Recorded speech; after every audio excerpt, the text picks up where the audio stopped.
Welcome to the Dr. Mudgil podcast. This is episode 155. We are wrapping up the first week of November, and what an exciting week it has been.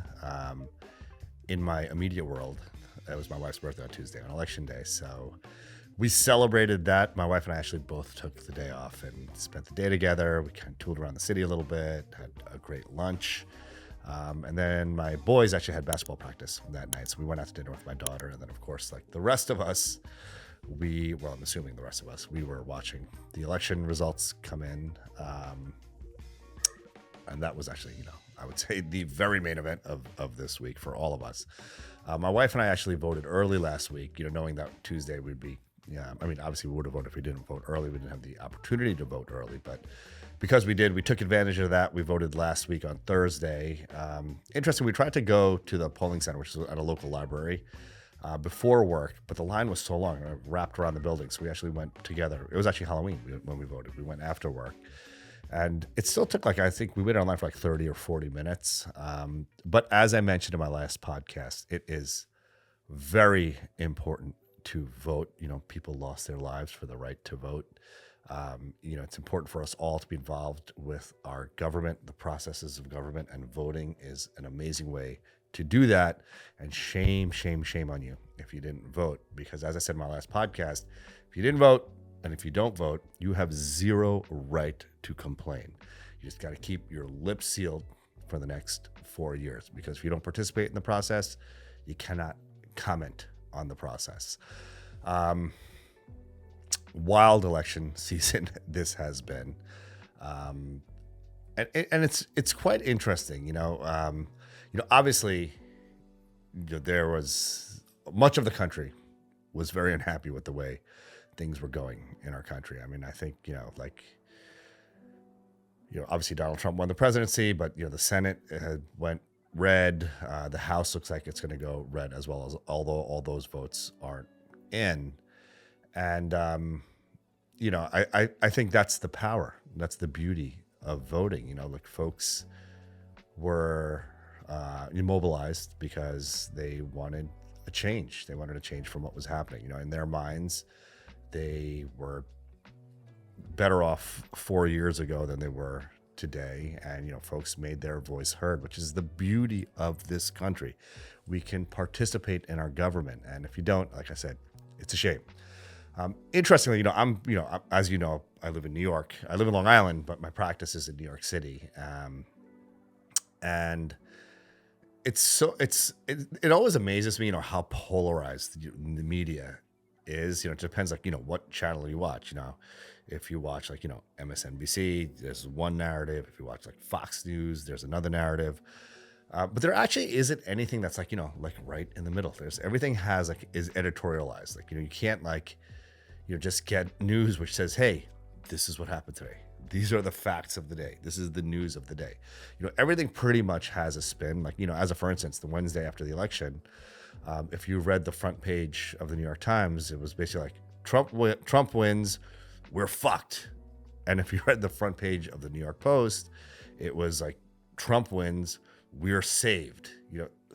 Two newspapers from the same town, the New York Times and the New York Post, but just wildly different headlines. And, it's enough to make your head spin. It's just really what type of media you consume, really kind of affects your perspective and, the narratives that you create. And it's very hard to find, I haven't found one. If you know of one, please comment in the comment sections what an objective news source is, because really I just can't find one.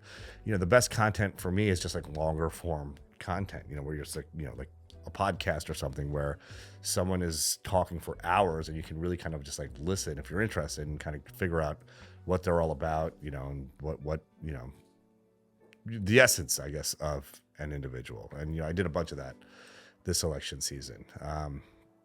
But the truth is, neither of those headlines are correct. We're not saved. We're not fucked. Everything is an average. It's our personal worlds. The things that affect our personal worlds are the things that are happening in our personal world.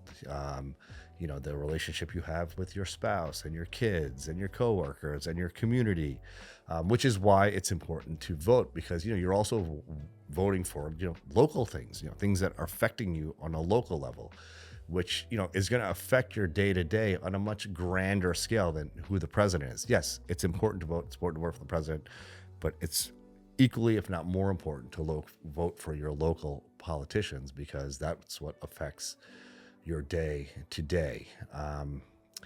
And there was the day after the election, and kind of even like filtering beyond that, folks that were happy with the results are really riding a high, and folks that were unhappy with the results are really feeling the low. But like I said, it's really the change that you want to affect in your life. It happens on a micro scale.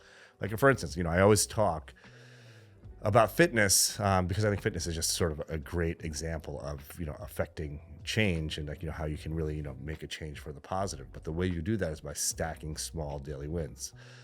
You could join the fanciest gym, you could buy the most amazing workout gear, the best sneakers that are made, but if you're not putting in that work, nothing is going to happen. The change that we affect in our lives, it happens by stacking small daily wins that get you one step closer to your goal.